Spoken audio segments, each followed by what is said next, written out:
Evet. Ladies and gentlemen, distinguished guests and members of media, welcome to B20 Turkey Summit. We are shocked and saddened that so many people have been killed and injured in a number of terrorist attacks in Paris, France. This is a crime against humanity. We condemn in the strongest terms the barbaric acts. We are extending our deepest condolences to the families and friends of those killed. We also wish a speedy recovery to all those who have been injured. Our thoughts and prayers are with the people of France. Ladies and gentlemen, Turkey's 2015 G20 and B20 presidency is an important sign of the rise of emerging markets, including Turkey itself. During this tenure, Turkey has worked with the international community using a win-win approach.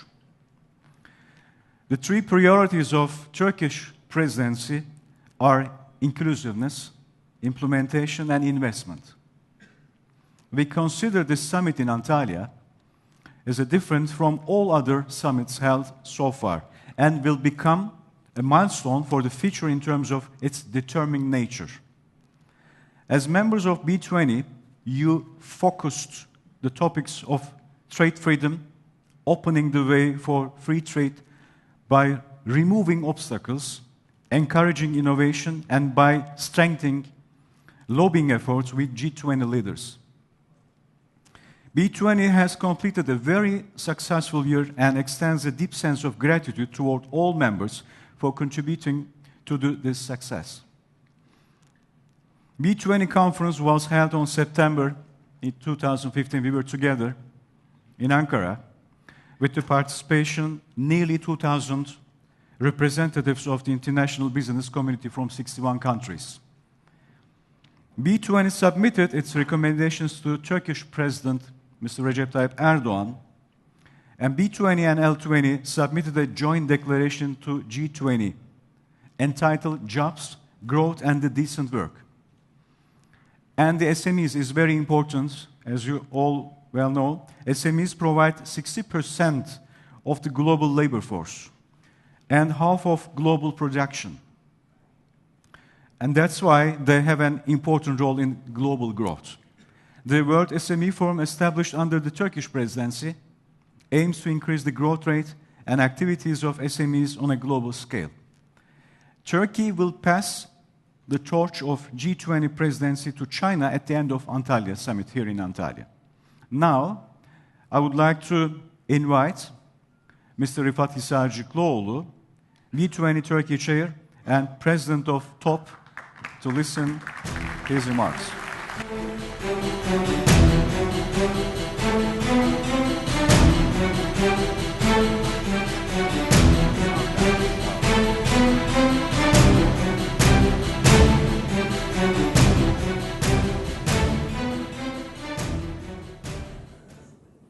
Distinguished business leaders, dear Minister, dear guests and colleagues, welcome to Antalya and welcome to B20 Antalya Summit. First of all, I feel deeply sorry about the terrorist attacks in Paris yesterday. We pray that Paris and France will come out of this even greater pride, solidarity and peace. Our condolences are with the people of France. Let me go back to our agenda. After 1 year work, it's a pleasure to reach this moment. I am happy to see many of you here today. The summit marks a great opportunity for the global business community and for both G20 and non-G20 nations, because the recommendations we developed this year touch many critical issues on global economy. They have the potential to promote economic growth, create jobs, and increase the quality of life for millions around the world. It is my honor to present these recommendations here this week. We will discuss them in details. with both our members and G20 leaders. But first, I must say that none of this would be possible without the strong government support. President Erdogan has supported the B20 during the year. He supported the private sector, global business agenda, and development goals. Overall, he has been a strong leader for G20 Turkey. I would also like to thank both Deputy Prime Minister Cevdet Yılmaz and former Deputy Prime Minister Ali Babacan, and all Treasury and the MFA teams. They were really involved in the B20 process. They helped a lot. In addition, I would like to thank everyone who contributed to the Turkish B20 this year. I want to thank all the 800 task force members and knowledge partners for giving their valuable time. They helped to shape effective recommendations. Special thanks go to our network partners, the World Economic Forum and International Chamber of Commerce. They contributed with their deep knowledge and guidance. Especially, I am thankful to ICC, which has been involved with the B20 since the beginning. Ladies and gentlemen, comparing 11 months ago, the global economy has become less certain now. I don't want to get in details, but this is affecting all of us. We are trying to cope with the fast-changing digital world. We are also struggling with extremism and crisis in many places. In such a complex situation, we are also facing real challenges like unemployment. Every year, ICC gives valuable assistance to the B20 and task forces. Without these organizations, it will be hard for B20 to make significant recommendations. On behalf of the B20, I sincerely thank all of you. As you know, these recommendations will be presented to G20 leaders during the Antalya summit. They were crafted to improve the global economic system. We looked at the realities of today and developed practical proposals. Over 200 million workers across the world have become jobless. Today, we face critical migration issues, unstable stock markets, and low growth prospects in Europe. Also, we see slowing growth in China and emerging markets. Therefore, the global economy remains weak. As the world waits on Fed's decision, commodity markets and currencies have experienced marked volatility. Businesses have a wait-and-see approach before making investments, and this brings uncertainty for trade. So we need G20 to take clear steps for bringing stability to global economy. We cannot solve today's big issues on our own. Global cooperation is a must. The G20 has proven to be effective on coordinating a global response to economic uncertainty. The G20 collective action in 2008 and 2009 helped in controlling the size of the international economic crisis. As we move into the phase of the post-crisis global economic management, the G20 faces new challenges and should act collectively to adapt to changing conditions. Global prosperity and development belongs to everyone. Inclusion is the key to developing better and more effective policy. The G20's macroeconomic policy coordination can become even more effective with regular consultations with the private sector. To build better bridges, the B20 could take part in mutual assessment process in relevant G20 working groups and within the global standard-setting bodies, such as the FSB. Moreover, we must work together to avoid currency wars, trade disputes, and economic isolation. We must promote innovation and fair competition. We must create jobs and opportunities for people around the world. Especially, we need to help refugees, not just for them, but for all of us.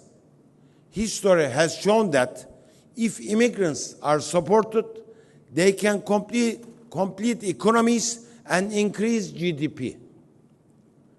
Dear friends, the issues are the heart of our B20 presidency. Our task forces have developed bold recommendations. They aim to foster inclusiveness, enhance competition, and push forward to the business world. These efforts can be broken up to 6 parts. First of all, G20 and non-G20 governments should recognize the structural needs of their economies and plan accordingly. Second, tariffs and localization barriers can no longer block trade. Policies that stop firms from competition and kill innovation cannot be supported anymore. The B20 calls for governments to ratify the Trade Facilitation Agreement and implement sensible trade regimes. Third, governments must solve the global gap in infrastructure funding. The B20 recommends that governments implement regulations which attract both foreign and domestic investment. Also, it is important to develop project marketplaces to increase liquidity. Infrastructure targets should be set with growth aspirations. Credible project pipelines should be published and made available to investors. Fourth, skills, education, and business mobility must be improved. Governments are urged to implement feasible strategies for their citizens. This will allow more open access to entrepreneurs. To do so, member countries should implement G20-wide entrepreneur visa programs as soon as possible. Educational reforms should focus on digital and entrepreneurial skills. These skills are critical for private sector to achieve productivity. The B20 also urged the establishment of the Global Skills Facility. This is a global platform to advance skills education in the 21st century. We urge our Chinese colleagues to take this up next year. Fifth, the B20 stands behind small business owners. It advocates for policies that enable their growth and competitiveness. Globally, SMEs account for 2/3 of all private sector jobs and 80% of job growth. However, their productivity has slowed by the unintended results of regulations.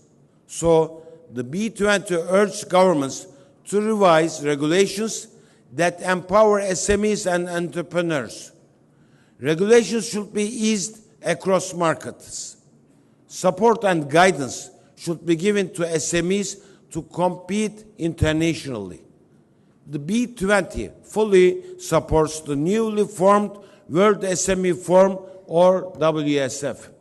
It was formed to expand the potential of SMEs globally. We see WSF playing a significant role in advocating for SMEs and being at the table when SMEs face negative regulations. We also see WCF coordinating with global organizations to deliver better services and integrate them into global value chains. For all of these reforms to succeed, governments must re-examine the international system. Sixth, systematic corruption can no longer be ignored. We ask for concrete measures that will promote the elimination of corruption.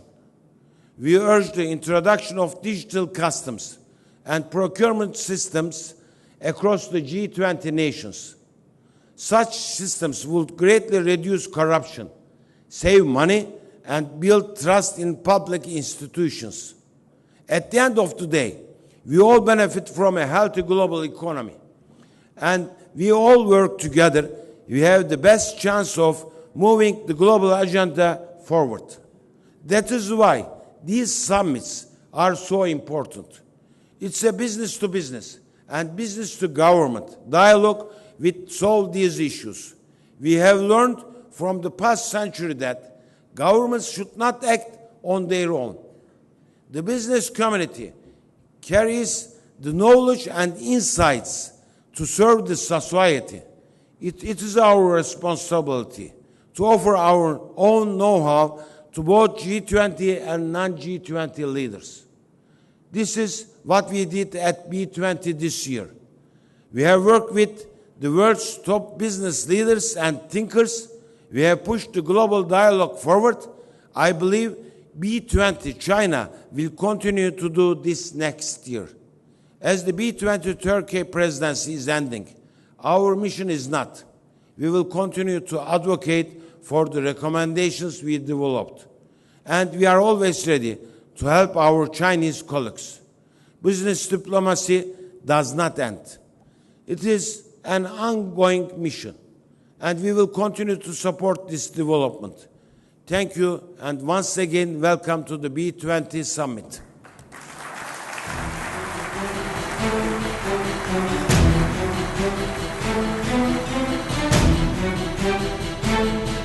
Thank you very much for remarks of Mr. Rifat Hisarcıklıoğlu, Chair B20 Turkey.